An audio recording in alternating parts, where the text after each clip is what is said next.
जी नमस्कार, स्वागत है आप सभी का धन्वंतरि के चैनल पर है ना। फिलहाल YouTube चैनल पर है ना। तो नमस्ते कर दो पहले तो ऐसा है ना, बहुत संस्कारी बच्चे बन गए तो ना नमस्ते करते टाइम नमस्ते में ऐसी आ रही तुम लोगों को हंस लो, पहले तुम हंस लो, ऐसा करो, बहुत देर होगी तुम्हें, खुल के हंस लो तुम अपना।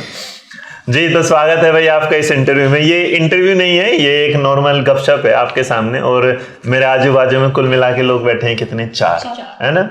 हमारे यहाँ पहले जब 4 से होता है 1 2 3 4 बोले तेरी जय जयकार, तुमने सुना हो नहीं सुना? कावड़ियों के टाइम में आता था तो इसलिए मेरे को 1 2 3 4 की राइम ही याद हुई थी यहाँ से बचपन में। तुम्हें आती है 5 6 7 8 बोले जय के, ठीक है चलिए। तो भाई हमारे साथ जुड़े हैं अभी अंजलि है, इसके बाद एक और अंजलि है, एक उसके बाद अभिषेक हैं, वो उधर बैठे हैं, और इधर क्या है, दीपा है। तो ये चारों के चारों लोग, इनके मैंने नाम बताया। तो ये कहाँ कहाँ अभी सिलेक्ट हुए, इनके बारे में एक एक करके आपको बताएंगे। तो ये आपको आज कुछ ऐसा बताएंगे जिनकी वजह से आज मेरे साथ यहाँ बैठे हैं, और ये शायद आपको यही बताएंगे कि अगली बार आप यहाँ कैसे बैठेंगे। तो अभिषेक से शुरू करते हैं। Hello everyone, my name is Abhishek. मैं पीआरटी स्पेशल एजुकेशन 32/21 एमसीडी में सिलेक्टेड हुआ हूँ। मेरी जर्नी स्टार्ट हुई थी धन्वंतरि के ऑफलाइन बैच से, और उससे ही पहले हमने सीटेट में भी काफ़ी सर का साथ लिया है सक्सेस में हमारा। तो सर का ऑफलाइन बैच का हमें काफ़ी बेनिफिट मिला है, हालांकि वो कुछ 15 दिन ही चला था लेकिन क्यों हाइब्रिड फ्री में नहीं दिया था बेटा?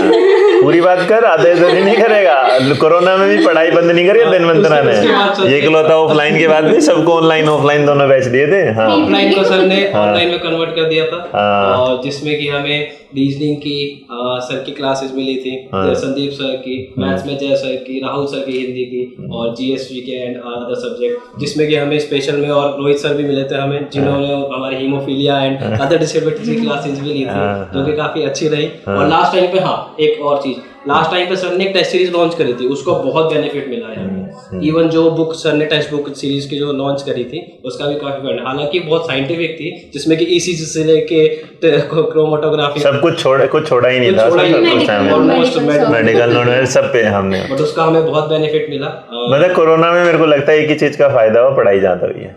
क्योंकि हमें लगातार क्लासेस चलती थी, इतने कितने कॉपियां भरी हमने, कई मैंने है ना, बहुत सारे नोट्स भरे, इतना भरा था ये वाली बात का। हाँ जी, ये सही है, ये प्रमोशन भी सही कर रहे हैं। अच्छा है ना, ना सही है, कह रही मजाक है ना, कंटिन्यू है ना, कंटिन्यू। हाँ जी, अब आपसे तो अच्छा भी वो करना चाह रहे कुछ, अभी वो शुरू है अभी। हाँ, यही था मेरा सफर सिलेक्टेड होने का। बाकी अगर साथ रहा रोहित सर का तो और आगे जाएंगे। बहुत बढ़िया चलिएगा। हाँ जी, इसलिए सर मैं क्या बोलूं, जो तेरा मन करे वो बोल दे। मैंने जब मेरे को है ना धन्वंतरि के बारे में मैंने यूट्यूब पे थोड़ी बहुत वीडियो देखी थी शुरू में। मेरे को है ना, लेकिन थोड़ा डर था कि मैं कोचिंग ले रही हूँ यहाँ पे, क्या पता सही पढ़ाए ना पढ़ाए। लेकिन है ना, मेरे किसी फ्रेंड ने बोला कि यहाँ पर बहुत अच्छी कोचिंग पढ़ाई जाती है, पेपर भी आ रहा है, एक बार लेके तो देख। फिर है ना, मैंने जब कोचिंग दी तो मतलब वो इतनी ज़्यादा अच्छी थी। मतलब जो हिंदी के सर थे, रोहित सर तो सबको पता ही है यूट्यूब पे और जो हिंदी के सर थे, इंग्लिश के सर थे, बहुत अच्छा पढ़ाते हैं। प्लस है ना, जब मैंने लिया था थोड़े दिन मेरी ऑफलाइन क्लास चली, फिर उसके बाद कोरोना की वजह से ऑनलाइन क्लास हो गई। ऑनलाइन क्लास में था कि लगातार क्लास चलती रहती। और फिर उसके हमने ना बहुत फ़ायदे भी उठाए क्योंकि हमें ना जब भी हमारे को प्रैक्टिस करनी होती थी ना, वही पहले वाली वीडियो सेव जो हमने कर रखी थी वही देख लिया करते थे। तो बहुत अच्छी प्रैक्टिस भी हुई, प्रैक्टिस सेट भी सर ने प्रोवाइड करे। बहुत सही रहा मेरी जर्नी, बहुत सही रही। हाँ कोई नहीं। माई सेल्फ अंजलि, और मैं भी PRT special educator MCD primary में मेरा सिलेक्शन हुआ है। तो मेरी जर्नी भी यहीं से शुरू होती है कि सर के साथ से हमने सीटेट क्वालिफाई किया। फिर उसके बाद जब हमारी ये कंप्लीट हुआ, कॉलेज कंप्लीट हुआ, तो फिर हमने ये सोचा कि हम कोचिंग कहाँ से करेंगे। तो कि आगे की पढ़ाई, क्योंकि एग्ज़ाम्स वगैरह का नोटिफिकेशन तो आ ही गया था कि अब आने वाला है, वैकेंसी आने वाली है। तो हम सब ऐसे ही बैठ के डिस्कस कर रहे थे। इवन दीपा भी, और हम काफ़ी कई फ्रेंड्स थे जिन्होंने हमने ग्रुप डिस्कशन चलता था कोचिंग सेंटर पे भी। अच्छा, हाँ, कि सर अच्छे से पढ़ा रहे हैं नहीं पढ़ा रहे हैं। हम में से कोई एक जाके पहले डेमो ले लेता है। और काफ़ी डिस्कशन हुआ था। तो फिर उसके बाद सबसे पहले मैं ही आई थी, तो मैंने डेमो लिया था। फिर उसके बाद मैंने इन सबको बोला कि नहीं भाई अच्छा है, तुम भी ट्राई करो, क्योंकि ये थोड़ा दूर से आते थे ये लोग।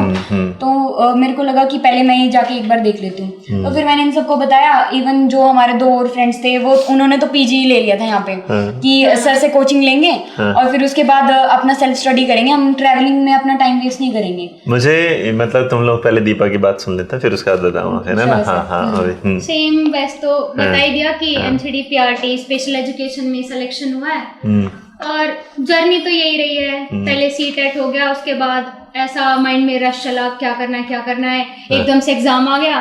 फिर बस स्क्रॉल करते करते पता लगा कि अच्छा अध्ययन मंत्र है, फिर सर की वीडियो देख ली, रोहित सर की, बस फैन हो गए और नो भाई कोचिंग तो यहीं लेंगे। अच्छा, तो अभी मुझे लगता है दिल्ली में ना इस बार जो एमसीडी का जो रिजल्ट आया ये वाला स्पेशल टीजीटी वाला फिर ये वाला मतलब सबसे ज्यादा सिलेक्शन हमारे ही है। मतलब तुम अगर आजू बाजू में कहीं भी देखोगे तुम्हें घर घर से ऐसे मिल जाएंगे वाला।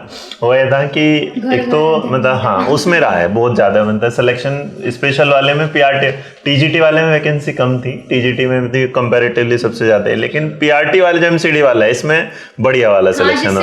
मेरे को लगा ही नहीं था तुम जैसों का सिलेक्शन हो जाएगा, तुम पढ़ते थे ऐसे थे पीछे थी क्या बता रहा है ना? हाँ मजाक बैठे रहते थे लगता था ना। हाँ थोड़ा ऐसे रहते थे। चलो भाई तो इसका मतलब फिलहाल तो बढ़िया बात है, शुभकामनाएं आप लोगों को कि आप टीचर बन गए। और देखो ऐसे हंसते मुस्कुराते ही पढ़ाना बच्चों को, सकल और रोनी से मत बना के पढ़ाना, पता चला ऐसे बच्चे को पढ़ा। तो तुम लोगों के साथ अच्छा तुम लोगों ने जो तैयारी करी वो तो खैर बताने की जरूरत नहीं, तुमने पहले ही बता दिया कहाँ से करी, तो ये वाला ठीक है कोई बात नहीं। उसके बाद तुम लोगों का पेपर 1 मजबूत था, पेपर 2 ज्यादा मजबूत? पेपर 2 तो यही वाली बात ना दूसरी तरफ भी है। मतलब जितने भी हमने स्पेशल एजुकेशन के इंटरव्यू करे हैं उसमें सब में ही सब बच्चों का क्या था पार्ट 2 क्या रहता है ज्यादा अच्छा रहता है। और यही वाला अगर आप नॉर्मली देखोगे तो DT प्लस में पेपर 1 क्या है थोड़ा सा मुश्किल पड़ जा रहा है। तुम लोग खुशकिस्मत हो कि तुम्हें ना पासिंग वाला नहीं मिला था, क्योंकि दोनों में क्या हो गया टोटल बनी तुम्हारी। इस बार वालों के साथ क्या हो गया कि पहले वाले को क्या करना पड़ेगा, हाँ 35 बोला रेशो में आ गया। इसलिए इसके बारे में थोड़ा कंफ्यूजन थी कि ये चीजें रहेंगी या नहीं रहेंगी, बट बाद में फिर क्लियर हो गया था कि एक नोटिफिकेशन आया था ये वाला पीआरटी में रहता है स्टार्टिंग से, स्टार्टिंग में था। तुम्हारे वाले में तो पहले से ही था कि भाई तुम्हारे वाले में तो मैंने कंफ्यूजन तुम लोग जब उस टाइम थी ये वाली कंफ्यूजन कि भाई 40% हो गए ना होगा, लेकिन फाइनली ये वाली बात हो गई। तो तुमने तैयारी कर ली। जो आने वाले बच्चे हैं, क्योंकि स्पेशल एजुकेशन का सबसे बड़ा इशू आता है स्टडी मटेरियल कि हम वो कहाँ से इकट्ठा करे पढ़े, उसमें नोट्स कैसे बनाए। तो तुम लोगों ने नोट्स बना रखे हैं अपने? तो बढ़िया से साफ सुंदर उसमें है। तो एक काम करना उनके एक फोटोकॉपी करवाना और अध्ययन मंत्र ऑफिस भिजवा देना, ठीक है? हाँ तो अध्ययन मंत्र के नोट्स अध्ययन मंत्र क्लास नोट्स बनवा देना ताकि हम आगे बच्चों को दे दें वाली बात। अच्छा इसमें क्या कहते हैं कि तुम लोगों का स्पेशलाइजेशन किस में था? सर मेरा अच्छा MR में, तेरे AST में, ऑटिज्म में, तेरा CP में था। देखिए यहाँ ना अब जैसे आप स्पेशल एजुकेशन के जितने भी इंटरव्यू देखेंगे उनमें आपको एक बात कॉमन पता चलेगी कि सब बच्चे की स्पेशलाइजेशन बिल्कुल अलग अलग थी, लेकिन उन्हें पढ़ना सब कुछ पड़ता है। हाँ। और उस पढ़ने में ना आपकी जो पढ़ाई है उसके लिए आपको जो मटीरियल है बड़ा ऑथेंटिक देखना पड़ता है, क्योंकि जो फैक्चुअल डेटा है वो सबसे ज्यादा आती है। सबसे ज्यादा जो डेटा है मतलब आपका अगर देखेंगे 80% के आसपास जो क्वेश्चंस आते हैं वो किस पे आ जाते हैं, 50% आते हैं ये वाला। तो तुम लोगों ने जब पढ़ा था ये वाला तो तुम लोगों का मतलब जो स्कोर है वो पेपर 2 में ज्यादा रहा कि पेपर 1 में ज्यादा रहा? पेपर 2 में ज्यादा रहा। तो पेपर 1 में अगर तुम मान लो, मैं ये सवाल पूछ रहा हूँ कि अगर वो पासिंग एरिया वाला होता तो तुम पास हो जाते कि फेल हो जाते हैं?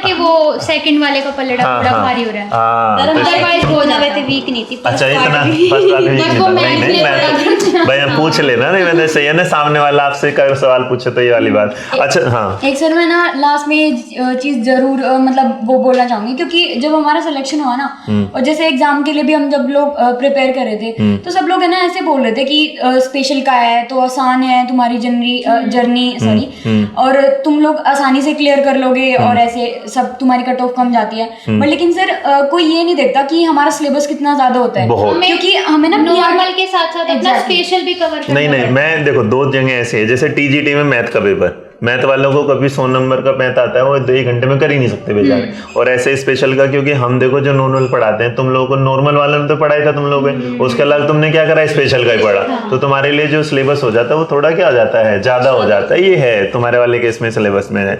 अच्छा तो अभी माँ बाप कैसे खुश हैं? बिल्कुल नौकरी वगैरह मैंने कहा ना था, तेरी शकल ही ऐसी थी कि यकीन नहीं ना, तो ठीक है यकीन हो रहा है अभी उन्हें। और इस इंटरव्यू में कुछ मजाक वाली बात काल्पनिक है, आप उसे दिल से ना ले, बच्चे पढ़ते हैं ऐसे वही नहीं।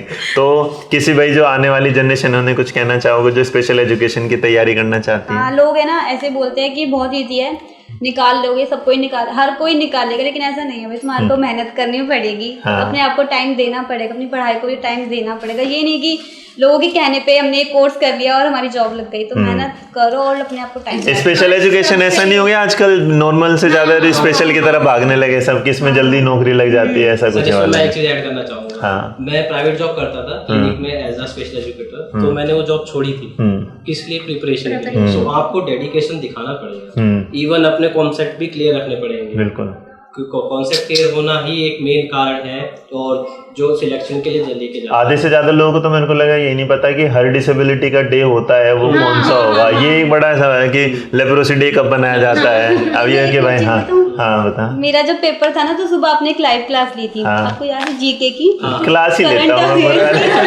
तो उसमें ना मेरा फर्स्ट क्वेश्चन है ना करंट अफेयर का एक क्वेश्चन है, जो आपने उसी टाइम मुझे ना आधे घंटे पहले, मतलब 1 घंटे पहले एंट्री से आपने वो वीडियो दिखा, मैं कार में ना ऐसे चलाते चलाते आपकी वीडियो जा, फिर वो ये क्वेश्चन आ गया, मैं इतनी खुश थी ना। उनको चलो हो गया। और हमारे अलावा किसी ने स्पेशल एजुकेशन का मतलब 1-2 अगर हो तो मैंने देखे नहीं थे, वरना स्पेशल एजुकेशन जिस तरीके से टाइम पे ना डीएसएसबी मतलब स्पेशल एजुकेशन नहीं, पूरा डीएसएसबी हमने यूट्यूब पे ऑनलाइन ऑफलाइन जिस तरह, मैं भाई खुल के कहता हूँ जितना हमारा डी प्लस में वो है ना एडमिशन मान लो, सिलेक्शन मान लो, वो किसी का नहीं। अब 1-2 अगर किसी के मिल जाए तो अलग बात होगी, मैं बिल्कुल कहता। देखो सीटेट में क्या है, सीटेट में आप सिलेक्शन नहीं गिनते, सिलेक्शन क्या है वो एक क्राइटेरिया ऐसा है कि क्वालिफाइंग है। यहाँ से पता चल रहा है कि आपने कितना भाई देश को राज्य को सक्सेस रेट जो दिया हो कहाँ से दिया वाली बात। तो कितने घंटे पढ़ने चाहिए बच्चे को स्पेशल एजुकेशन का पेपर पार करने के? स्पेशल एजुकेशन का पेपर पास करने के लिए कितने घंटे पढ़ना चाहिए? टाइम जितना मिले उतना यूटिलाइज करने की कोशिश करनी चाहिए, बट एक हार्डली रफ एंड रूल लगा के 4 to 5 मिनिमम डेडिकेशन के साथ। ठीक है, 5 आवर्स तो मैंने खुद पढ़ा है, 5 to 6 आवर्स ही, बट जितना भी पढ़ो ना उसका ऑप्टिमम यूटिलाइजेशन होना चाहिए। बस ये ऐसा सब्जेक्ट नहीं पढ़ा ज्यादा, मैंने तो दिन के बाद 2-3 घंटे मैक्सिमम होते थे, बट वो ये थे कि हाँ अगर मैं 2-3 घंटे भी पढ़ रही हूँ तो वो ऑल ओवर जो होता था ना मेरा प्रॉपर यूटिलाइज करती थी। 2 घंटे बढ़िया, ये कि बुक खोल के बैठे 10 घंटे तक, क्योंकि पार्ट ए भी तो हो जाता है ना, फिर उसमें हमें प्रैक्टिस करनी पड़ती है रीजनिंग की और प्रैक्टिस सेट। हाँ, तो उनको मिला के तो इतना तो पार्ट ए तो पूरा प्रैक्टिस है। पार्ट ए को आप रट नहीं सकते, आप पार्ट ए को क्या करना पड़ेगा, बस पार्ट 2 फिर भी एक बार कोई है कि भाई रटा जा सकता है, उसके फैक्ट डेटा वगैरह जा सकता है। एक और चीज है सर, जैसे ना सब लोग ऐसे बोलते हैं कि ना स्मार्ट वर्क करो, स्मार्ट स्टडी करो, हार्ड वर्क करो तो पेपर निकल जाता है, लेकिन सर ना मैं एक चीज में बिलीव थोड़ा करती हूँ कि स्मार्ट वर्क और है ना हार्ड वर्क तो सब कर रहे हैं अब आजकल, क्योंकि कॉम्पिटिटिव इतना कंपटीशन हर एक एग्जाम में इतना बढ़ चुका है। तो सर उसके साथ साथ ना एक कंसिस्टेंसी होनी चाहिए हर एक स्टूडेंट में, क्योंकि अगर वो स्टार्टिंग में वही टोर्टवाइज और रैबिट वाली स्टोरी वही कि जो स्टार्टिंग से लेके एंड तक अपनी जर्नी को कंटिन्यू रखेगा ना कुछ वो उसको ना ज्यादा मिलेगा, कहीं ना कहीं उसको सक्सेस का रेट उसका ज्यादा ही होगा औरों के कंपैरिजन। लेकिन जो लोग है ना ऐसे कि स्टार्टिंग में वो अपनी ऐसे स्पीड दिखाते हैं लेकिन बीच में वो छोड़ देते हैं, भले ही वो 2-3 इसे लर्निंग में कॉन्वेक्स कर्व बोला जाता है ना? क्या बोला जाता है कॉन्वेक्स कर्व? आपकी स्पीड क्या चले थे, है ना कॉन्वेक्स कर्व, है ना, नोट डाउन लिख लेना, इसे कॉन्वेक्स कर्व बोला जाता है। ट्रांसफर ऑफ लर्निंग जिसे पढ़ाते हैं। सर इंटरव्यू लेते लेते भी पढ़ा रहे हैं। अरे नहीं, वो सवाल आ गया तो मैंने बोल दिया, ऐसी कोई बात नहीं एक लास्ट सर कभी नहीं छोड़ते। मेरे साथ में एक नोन है, पूजा करके उनका नाम है, हालांकि नाम नहीं एडिट कर, ठीक है। तो उन्होंने पढ़ने में बहुत अच्छी थी, मैथ्स में उन्होंने क्या किया, एक क्वेश्चन के चक्कर में या फिर कुछ क्वेश्चन के चक्कर में अपने लास्ट के पूरा एक सेट छोड़ दिया। बिल्कुल। तो उन्होंने अपना ईगो हर्ट कर लिया, मैं तो ईगो ही बोलूंगा कि ईगो के चक्कर में रीजनिंग और मैथ होता है ईगो ही। वो आपको ना वहाँ जब आपको लगता है कर सकता हूँ और उस करने में आप लगे रहते उसमें आप भूल जाते हैं कि टाइम जाएगा। अच्छा एक चीज और भाई, यहाँ पर कौन सा ऐसा सब्जेक्ट है जो नहीं पढ़ना चाहिए तुम्हारे हिसाब से, जिसका पढ़ना है चारों ही पढ़ना चाहिए, वो एक लेवल होता है ना, डूबना नहीं चाहिए भाई उसको ना। जैसे किसी का हो सकता है मैथ्स ज्यादा अच्छा हो तो उसको भाई डेफिनेटली अपने सब्जेक्ट को और स्ट्रॉन्ग बनाने में करना चाहिए उसको काम, लेकिन जिसका नहीं है ना वो स्टार्टिंग में तो मैं ये है कि स्टार्टिंग में तो जो आपके सब्जेक्ट्स वीक है ना उन पे ज्यादा काम करना चाहिए, बट लेकिन जब एग्जाम की डेट आ जाए या कुछ जैसे कम टाइम बचा है, जैसे 2 मंथ 3 मंथ बचा है, तो मेरा ये मानना है कि मोक लगाओ और फिर उस हिसाब से जो आपके ना स्ट्रॉन्ग सब्जेक्ट जो निकल के आ रहे हैं ना उन पे ज्यादा काम करना चाहिए। हाँ, क्योंकि कई बार ये होता है कि हम अपनी वीकनेस पे तो ध्यान देते रहते हैं और ये भूल जाते हैं कि हमारी स्ट्रेंथ क्या है, उसको अपना अच्छे से करना भूल जाते हैं। आई लाइक इट, ये वाली लाइन ना, वीकनेस पता होने का, स्ट्रेंथ को नहीं छोड़ना चाहिए, सही बात है। जीएस के बारे में कोई जीए के बारे में कोई विचार? हाँ? कितना पढ़ा था तुम लोगों ने? वो तो बस आपकी 1-2 वीडियो देख लियो, उससे ज्यादा नहीं काम चलता। अच्छा ठीक है। वो तो तो सोच तुम के लोगों के अपने कुछ ड्रीम भी हैं जो तुम आगे भी वैसे मैंने इन लोगों से ने यहाँ साइन करवा लिया सिग्नेचर कि इन लोगों की जो पहली सैलरी होगी ना वो मेरे नाम की है ना सारी भूल ना जाना, है ना। देख लो कैमरा वाले, तुम सारे साक्षी हो इस बात के। अच्छा तुम अंजलि खत्री, यस सर। तो तुम यूपीएससी में? हाँ सर, मेरा अल्टीमेट ड्रीम तो वही है और मैं कभी से ये सोचती थी, बट लेकिन जब ये आया कि जैसे आफ्टर 12th की अब कहाँ जाना है, क्या करना है आगे, क्योंकि वो उस टाइम पे बहुत थोड़ा ना हर एक बच्चे के लिए ना ये हो जाता है कि बहुत डिसिसिव पॉइंट हो जाता है कि अपने करियर को पॉइंट ऑफ व्यू रख के अपना ये आगे का देखना जर्नी।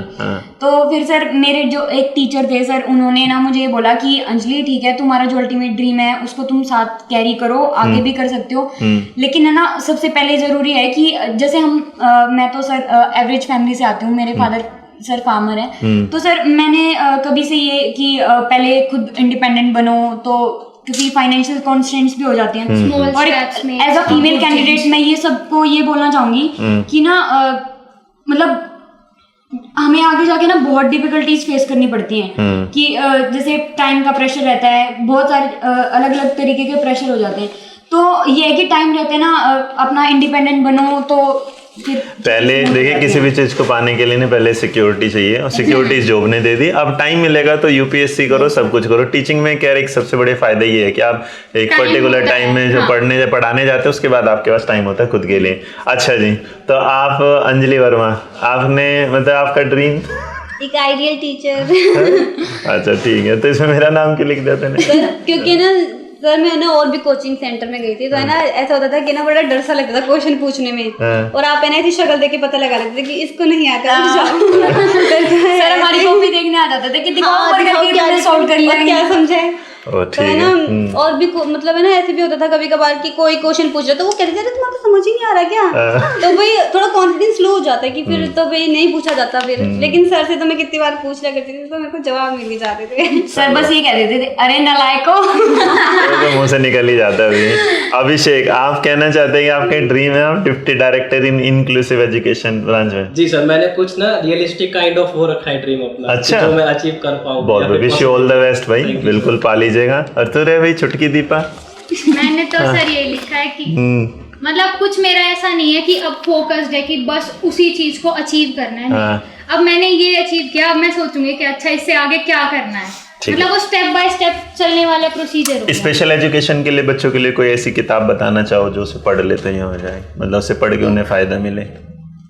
पर्टिकुलर एक जगह तो नहीं है, ये तो मैं जानता हूँ, लेकिन फिर भी जिसमें तुम्हें ऐसा ना, देखिए मेरी एक क्लास जो मैं पढ़ाता हूँ, मेरी एक वो है कि मैं क्या तैयार करता हूँ। आप लोग भी बहुत जगह पढ़ते हो, कोई ऐसी चीज लगती है हाँ मुझे अच्छी लगी है, तो मैं बच्चों को बता। एस्पेक्ट्स ऑफ रिहैबिलिटेशन, हाँ I think it's one of the best book, बहुत बढ़िया, इसमें बहुत सारा कंटेंट है। हाँ, और उसके साथ जो आपने वो टेस्ट सीरीज की बुक निकाली थी वो तो सोने पे सुहागा, क्योंकि एस्पेक्ट्स ऑफ रिहैबिलिटेशन है ना हमें बेसिक्स क्लियर नहीं सर कॉलेज में भी पढ़ाया जाता है। हाँ, ये वाला है, बहुत बेसिक बुक है। तो टेस्ट सीरीज करते रहिएगा भाई, किताबें पहले बेस क्लियर करिएगा अपना, उसके बाद प्रीवियस क्वेश्चंस लगाइएगा। अब तो आपके पास जब से ऑनलाइन हुआ तो 1 नहीं 2-3 के पेपर्स आ जाते हैं, तो उस पेपर्स को भी सोल्व करते रहिएगा। बाकी पार्ट 1 क्वालिफाइंग हो गए, पार्ट 1 को भी मत छोड़िएगा, थोड़ा उस पर ध्यान दीजिएगा, उसके लिए तो ज़्यादा प्रैक्टिस करनी पड़ेगी। और अगर आपको ये वाली बात कि आप उसके लिए एसएससी बैंकिंग करें, देखिएगा अगर ये एसएससी बैंकिंग है तो याद रखिएगा प्रॉफिट एंड लॉस ही होगा, तो आप उसे बैंकिंग का बनाएं, टीचिंग का बनाएं, कहीं आपको पढ़ना पूरा है तो पर्टिकुलर में ये भी नहीं कि नाम, लेकिन हाँ जो कोर्स जैसा है उसे एक बार